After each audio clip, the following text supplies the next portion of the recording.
Assalamualaikum. We are from Group 6 from GSC 7C. We will be presenting our case study Audit 679, which is the analysis of ESP Audit Committee Charterets. In this case study, we will be analyze issues, evidence, and provide a justification and recommendation for this issue. First issue is unclear definition of independent in the charter. This can be seen from the sentences in the case study, which is these members are independent from the management and operation executions. For the sentences, there is no detailed information or explanation on how independence are measured, maintained, and in compliance with professional standards such as IIA. This issue is critical as can give resulted to conflict of interest between the members in audit committee and weaken the effectiveness internal control. I will continue to present the recommendation addressing issue number 1, which is about independence definition and ambiguity of appointment and reappointment.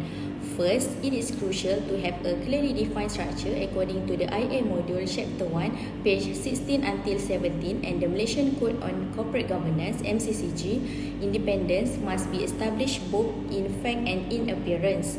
To reinforce this, there should be clear reporting lines directly to the audit committee, ensuring transparency and preventing any conflict of interest. Secondly, we recommend adopting a standardized definition of independence. This should be based on globally recognized regulatory frameworks such as the Sarbanes-Oxley Act (SOX) or the New York Stock Exchange guidelines. These standards offer a robust foundation for ensuring that the internal audit function operates independently and objectively.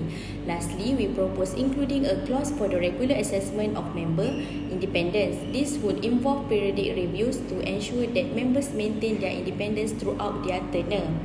In addition, we suggest implementing an annual performance evaluation for internal audit members, further reinforcing accountability and continual improvement.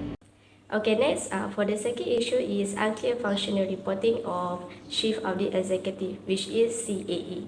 Okay, for the evidence, we can see on the case study, they are only mentioned CAE to attend the meeting, but it is not clear state the line of reporting. So from here, CAE should report the audit work to the audit committee and the administrative work with the CEO or the CFO. This is to ensure the objective of audit, which is to be independent. For justification, the problem here is not clearly defined who is the CAE should report regarding his duty, whether to audit committee or the management like CEO or CFO. Being the CAE, he need to be independent to do his job in fairly and report the truth, even though the finding is bad for the management.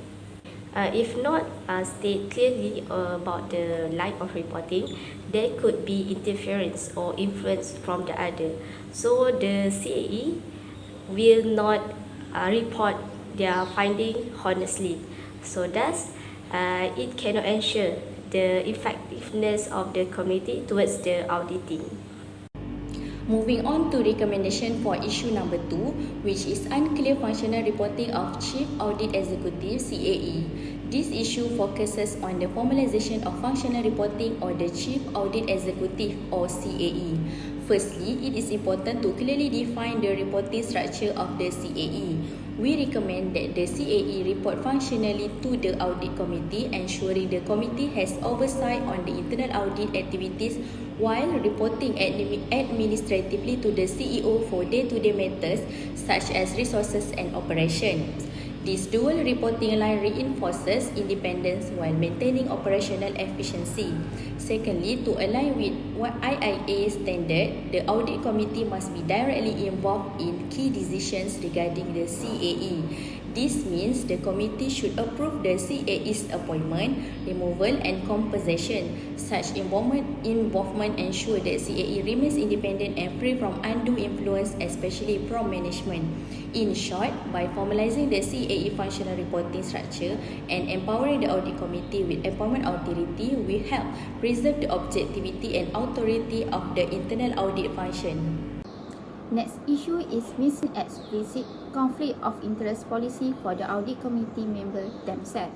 The evidence that we found was the charter states about reviewing the organization's conflict of interest compliance, but it does not require audit committee members themselves to declare or manage conflict of interest. This is a crucial omission. Why is this important? Without it, there has a risk that the committee objectivity and ethical conduct could be compromised. For example, a member might have a financial interest in a decision that can lead to bias and risk ethical breach. According to best practice like the MCCG 2031 and the internal audit module, it's essential for audit committee members to declare personal conflicts to maintain their integrity and ensure unbiased oversight. For issue number 3, we recommend improving how conflicts of interest are managed within the audit committee. Firstly, all audit committee members should be required to sign an annual conflict of interest disclosure. This helps ensure that any potential personal interests that could affect their judgment are clearly stated in advance. Secondly, the company should include proper procedures to manage and report any conflicts that arise during their term. This creates transparency and helps maintain the integrity and objectivity of the audit process. Okay, in these sections, I will continue about the fourth issue, which is no oversight for whistleblower and fraud reporting mechanism.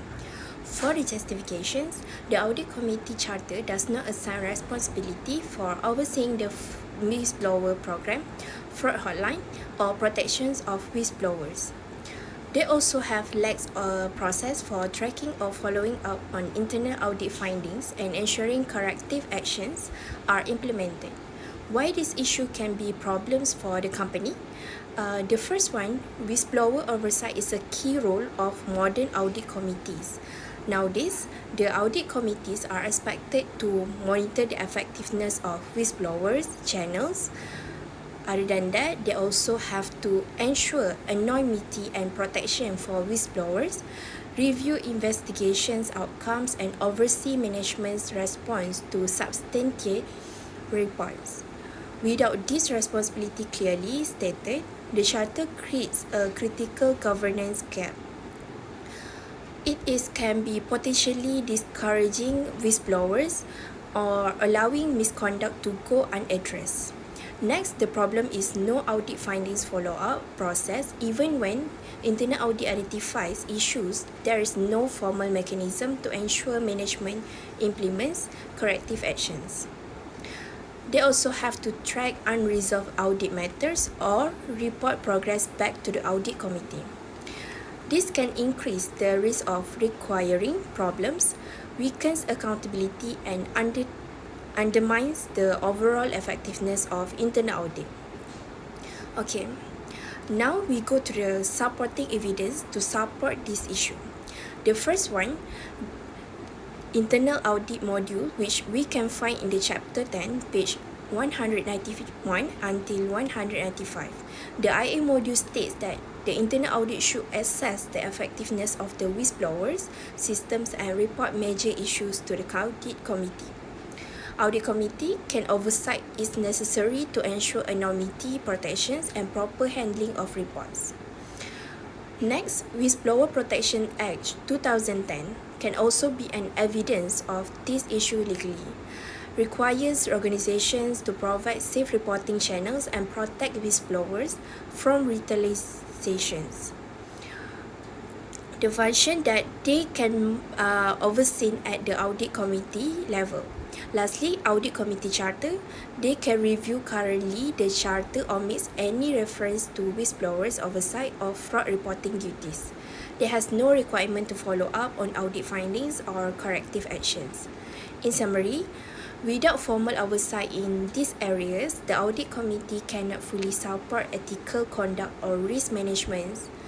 The updating the charter to reflect modern expectations is essential for robust governance. Thank you. I will pass to the next presenter. For issue number 4, we focus on the lack of oversight regarding the whistleblower mechanism and fraud reporting. Our first recommendation is to include a clear responsibility for the audit committee to review and monitor the whistleblower program. This includes ensuring anonymity and protection for those who report. Next, we suggest that oversight of the whistleblower program should officially be part of the audit committee's duties, not just an optional task. Lastly, the Chief Audit Executive or CAE should provide regular updates to the committee on any whistleblower complaint received. This helps keep the committee informed and ensures that issues are handled properly and on time.